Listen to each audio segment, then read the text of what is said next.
Hello and welcome to the MCM London Comic Con. I'm Ben. I'm Adam. And I'm Mark. And we are Skip to the End, podcast partners of the MCM Comic Con.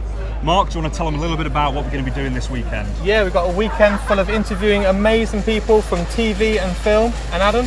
We're also going to be taking the sights and sounds of the convention, and we've got a question of the day for you every day this weekend. So, let's get started.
So we're here at the MCM Buzz stand today with the lovely Annie Wersching, so welcome. Thank you.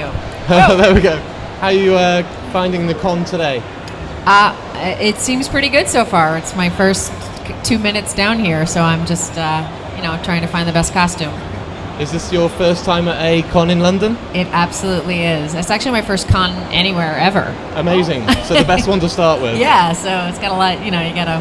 And what about the UK? Is this the first time you visited us? No, I've been here before. Yeah, a couple of times.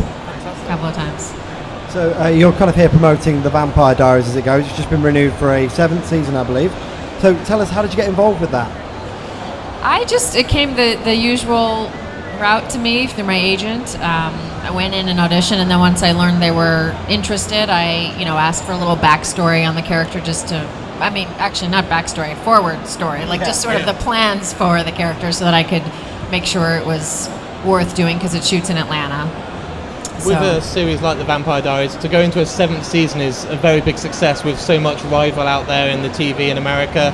A lot of series gets cancelled. What do you think it is that fans keep coming back for more for? What is it about this series that people love so much? Yeah, well, it's crazy. The whole vampire thing in general that started way back, in Twilight, and when this show first started is, undeniable. Who knows exactly why people love vampires, but they do.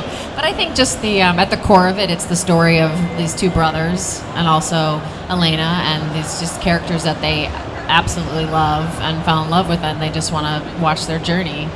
Another fantastic TV series that we're both big fans of, 24. Yes. Tell us how that came about, because that's one of the best series around. Yeah, I was a huge 24 head before I got on the show, but I did a pilot about 6 months before I started 24 with John Cassar and Joel Cerno, two of the director-producers from the show, and then that pilot didn't get picked up, so then I auditioned for Renee. I had auditioned for a couple other characters here and there. I think Nadia I had auditioned for in previous season, and so I had to go in a bunch of times, and I was supposed to screen test with Kiefer a couple of times, and that never happened, and so they just hired me off tape, and all of a sudden I was in this world with these people that I had watched for multiple years, and it was really trippy.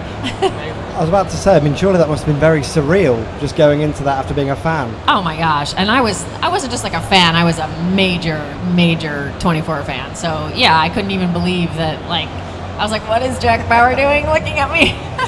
But the first time I saw Chloe and Tony Almeida and all that, I was just like, this is a trip. You've also been involved in The Last of Us, a video game that's very, very popular. I know a lot of gamers out there are majorly obsessed with this game. Yeah. How did that come about? That's very different to your previous stuff. Very different, and it's the only sort of thing of its kind that I've ever done. I had never even auditioned for a video game before. The actual audition for this, Neil Druckmann, the director of Last of Us, he did it pretty much like a theater audition. Like we were up on our feet performing the scene, off book, just like it was a theater audition, which is my background. So it was pretty comfortable to me. I don't think it's always like that.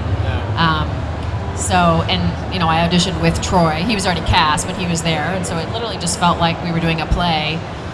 And gave it my all. I started with a big crying death scene, and good to go.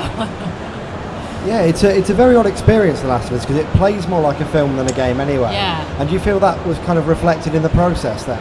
Absolutely. I mean, like I said, I could tell that just from the audition, but then once we were filming it or shooting it, or I don't even know how you say it, but it felt like a theater in the round, because you're in a big sound stage.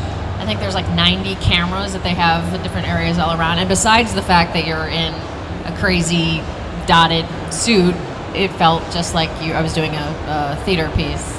Yeah. Have you had chance to play the game and sit there and digest it and see yourself? And I haven't gone all the way through. I mean, I wasn't a big gamer before that, but I was like, I have to play it. I got everything I needed to in order to play it. So yeah, weird, super weird.